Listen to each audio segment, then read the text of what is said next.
gudoomiyaha rugta ganacsiga Somaliland Maxamed Shukri Xulul ayaa maanta si rasmi ah isaga casilay waxaanu is-casilaadaasi ku sababeeyay sababa isaga u gaara waa sida uu hadalka u dhigay waxaana hadaladiisii kamid ahaa tobnaad 2018 maalintii ugu dambeysay aan malaynayay waxaan go'aansaday shaqaalaha la socodsiiyo xilkii gudoomiyenimo rugta ganacsiga aanu hayay sababa aniga ay gaar dartood waxaan go'aansaday inaan iska casilo guddiga maamulka oo fadhidana marka aan u bandhigay way ka aqbaleen waan ku mahadsan kow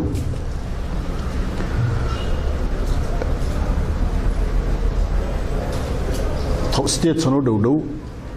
أنا حفيز كحيل كيس قدومي نوهي لبدي كوني كويتوك لاي مكا سدح سروكو رينا وحنها قدومي كحيل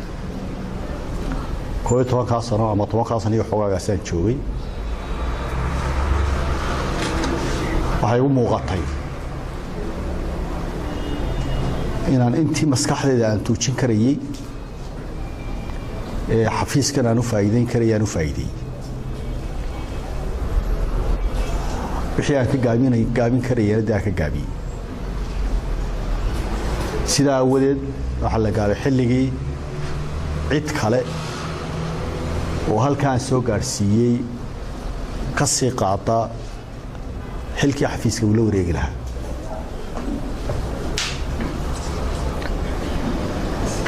وحلقي متشرو ما يسوي ديني أرنت إلا معلمها ولا مغلي برشروا عدو طونبها هذه يجيني أو كلفي إن نحل كان إسكاسيو ابنه سيدة بكرة تكنعسو وحلا هذا جود جود أو بور ليدا هذا ما جود المامولكا ورجع فديا يجود فلونات يحرهي أنا وحنا كنت بالوهاي وجودوبيها حل كوي مدى جود المامولكا ورجع فديا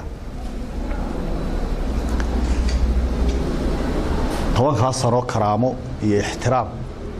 يسقدرين أيام قوة الشقيين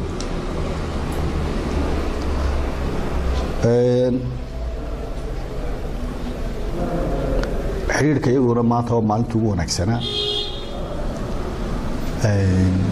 نني هذا محد وقت يسموه يعني نير هذا نيو ذراك تيدا محاقور ما مش بنينا صار مدين حش مدين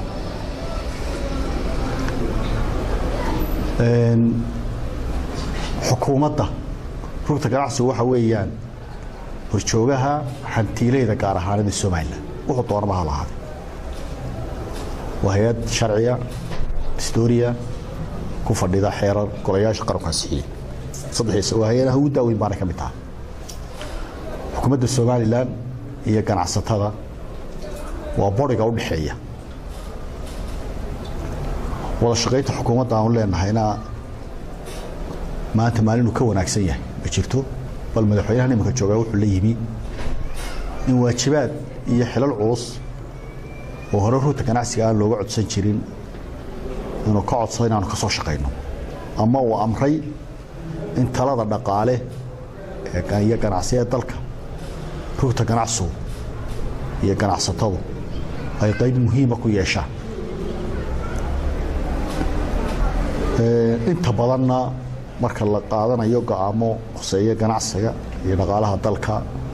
ma loogu yeero oo talo naga weydiiyo wasaaradda ganacsiga waa halkaan kaga xidhno xukuumaddu si waxa weeyaan xiriirkeedu waa maanta uu wanaagsan yahay isfahamkii ugu wanaagsanaa baa naga dhaxeeyay wasiirka iyo shaqaalaha kale wasaaradda bariga hore muran baa jiri jiray mandate-ka laakiin maanta wax waliba si cad وإسفهنا ونمضوا لهين أيوه سيدا ودد وحكينا هوشان ضن يظروف أنا جاي كارا وحنا كلمة دي كل جبينة يا أرسل عريس وأنا تصالح ونقط سيدا إذا ما أنا نرش قفكم حل بالشو أما قرن وحيه waxay ku fiican tahay iyadoo la jecel yahay inuu ka tago si loo xasuusto waayo qofku markuu xilka tagaa laba baa la yiraahdaa wallahi ninkaas oo hawshaas si wanaagsan buu hayay maxaa dedejiyay iyo warweyna ugu raagay hayna dhaaf marka waxaan door biday iyadoo raggan wanaag ugu xusayaan intaan wada shaqeynay wanaag ugu xusayaan inaan dantayda gaar ahaaneed u gacan banaanaado xilkiina aan maaragtay maanta ku soo ekeeyo iscasilaadaasi kadib waxa uu xilkii guddoomiyenimo ku wareejiyey guddoomiye ku-xigeenka rugta ganacsiga Somaliland waa Cabdirasaaq Axmed Cabdiraxmaan telefishinka madaxa bannaan ee Somaliland Space Channel TV magaalada Hargeysa.